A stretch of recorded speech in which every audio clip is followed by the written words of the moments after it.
நம் ஆண்டவர் இயேசு கிறிஸ்துவின் நாமத்தினால் மகிழ்ச்சியும் சமாதானமும் நம் அனைவரோடும் இருப்பதாக.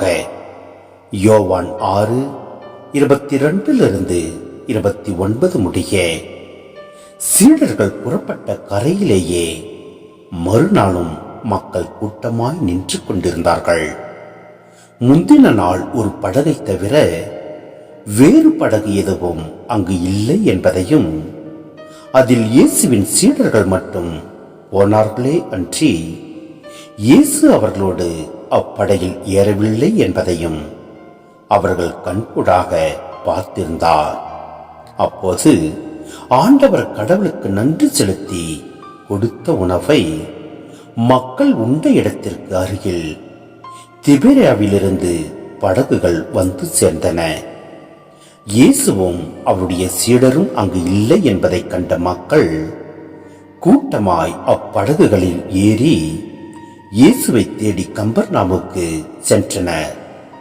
அங்கு கடற்கரையில் அவர்கள் அவரை கண்டு, ரபி, எப்போது இங்கு வந்தீர் என்று கேட்டார்கள். இயேசு மறுமொழியாக, நீங்கள் அரும் அடையாளங்களை கண்டதால் அல்ல, மாறாக அப்பங்களை வயிறார உண்டதால்தான் என்னை தேடுகிறீர்கள் என உறுதியாக உங்களுக்கு சொல்கிறேன்.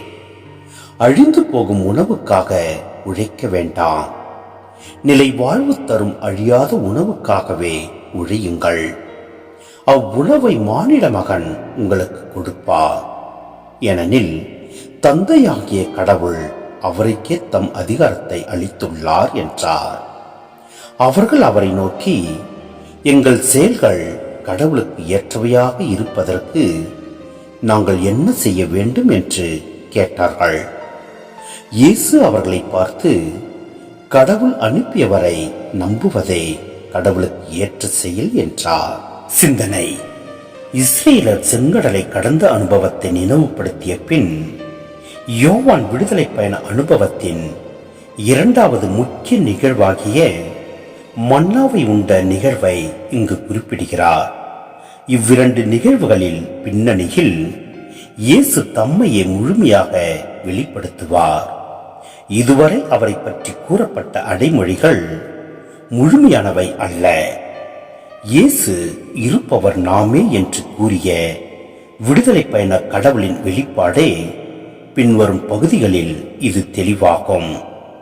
மக்கள் பல வேளைகளில் தங்களுக்கு என்ன கிடைக்கும் என்னும் லாப நோக்கோடுதான் கடவுளிடம் வருகிறார்கள். தங்கள் சுயநலமே அவர்களின் சமய செயல்பாடுகளில் மையமாகிறது.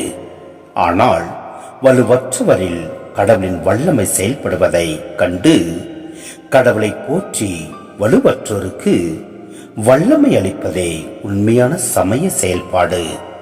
எனவே நாம் அழிந்து போகும் உணவுக்காக உழைக்காமல் நிலை வாழ்வு தரும் அழியாத உணவுக்காகவே உழைப்போம். அப்பொழுது நம் ஆண்டவர் நம்மை நிறைவாய் ஆசீர்வதிப்பார். ஆமென்.